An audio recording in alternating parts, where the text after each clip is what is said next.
¿Todo bien? Ah, muy bien. ¿Cuál es tu language? Yo no hablo inglés. Yo solo español, francés y lingala.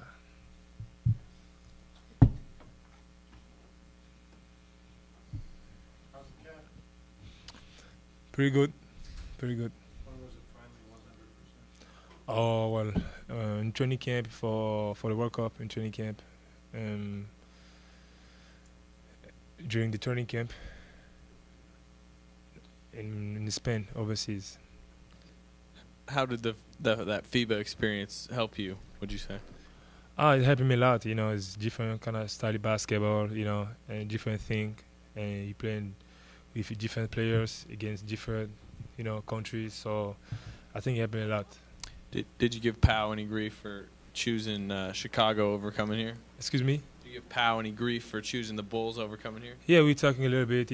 I think it's kind of personal conversation we had, me and Pao. Yeah, but he's just happy. That's the most important. Hey, Serge, Russell and Kevin both bowed out of the World Championships. Were you tempted, because, you were hurt, you were tired also. Were you tempted not to play this summer also? Not really. For me, it was my goal. Already before the World Cup, I was already thinking I really want to play the World Cup because it's my first time. It's gonna be my first time, and something I be dreaming about when I was young. So it was a great opportunity, to make my dream come true. So that's why. Serge, can you talk about all the emotions with your calf injury last year in the postseason, and then what did you work on in the off season to improve on the court? Oh, no, what do you mean? For my calf or my game? For both. Talk about the emotions with the injury. Yeah. First of all, I be focusing on working my calf all summer. Try to make it get better as soon possible. And also, like always, keep working my game. That's just something. I don't know. I don't need to keep talking because, and personally, I'm gonna do it always. So, but my main focusing was getting better in my calf. Right now, I'm 100%, so I'm ready to go. Serge, you look back. Can you believe that you're heading into your sixth training camp and just kind of reflect on your journey so far? Yeah, man, it's going fast. I can't believe it. I'm already 6 right now, and I remember the first time I was 19, and now I'm 25 right now. It feels like it was yesterday, but I'm very exciting. Every year I feel I'm getting better, like a person, like a player, and I feel blessing to be part of this organization. Again, I'm so happy and I'm ready to go. You said it's gone by fast, but you're just 25. Kevin's 26. Russ is 25. But you guys are the leaders on this team. Just can you tell me a little bit about how you've evolved as a leader? Oh, because good thing about us, we be playing together for a long time. We be growing up together, learning each other, and we got some young guys becoming too. So I think is how responsibility to take care of those guys. That's why we try to do our best we can because, like we say, we're 25 and 26, but for us, it's not about age. It's not about age. It's because if it's about age, we will not be here where we are. So I think it's just about the way we want to do things and our goal for the team. That's why.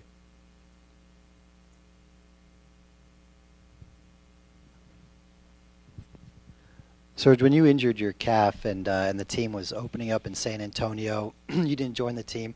Did you know at that time that you would be able to play, or was it just were you just working and then at the last moment? No, I knew already I would be able to play when the team gonna be back here in OKC. I was waiting for. And so when you look back on it, are you surprised you were able to play with the severity of that injury? I was not surprised. Like I say again, I was waiting for. I knew already I would not play the first 2 games in San Antonio, but when the team get back, in town, maybe game 6 or game 7, I will be able to play. So that was my mindset.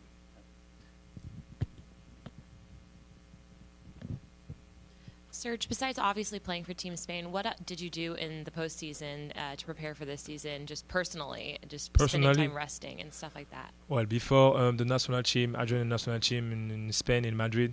I was back home in Congo with UNICEF, doing some work, doing some charity work, and also I was with Starkey Foundation to help the kids. So I'll be doing different things. Also, I built my basketball court in my hometown, where my neighborhood where I grew up.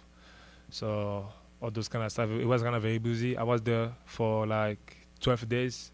All 12 days, it was different thing. Today, with UNICEF, with Starkey, helping the orphanage, those kind of stuff. It was more, it's a personal thing because it's something I love to do when I have day off.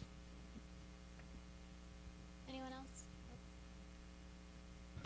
So speaking of going back home, when you were younger and maybe just starting out playing basketball, were there players from Africa that you looked up to that opened the doors that you thought maybe this is an opportunity for me, maybe I can play in the NBA?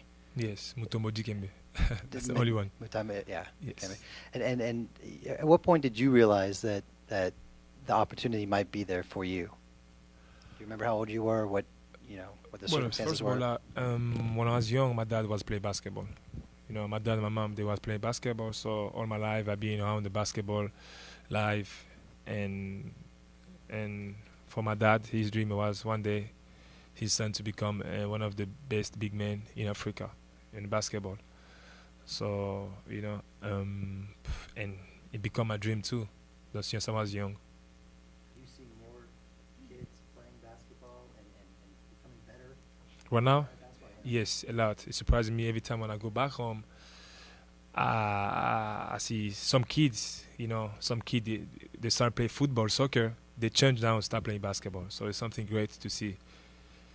Serge, how long have you been back, and have you had a chance to play alongside Mitch McGary? What do you think of his game, Mitch? Who? Mitch McGary. Mitch McGary. Mitch McGary. I didn't play with him yet. I did get back in town like 2 days ago. Okay. No, I was just wondering when you got back. Yeah, yeah. 2 days ago, yeah. Okay. You asking me if I Have you had a chance to meet Not him yet. or what you think of him? Or Not yet. You mentioned your time in Africa and all that. I don't know if you followed it, but the whole thing with Luol Deng and Danny Ferry and the comments by the Atlanta GM, do you have any thoughts on that and how that's all been handled? Well, my thought is, everybody do mistake. I think it was a mistake, and we understand it, and it happened.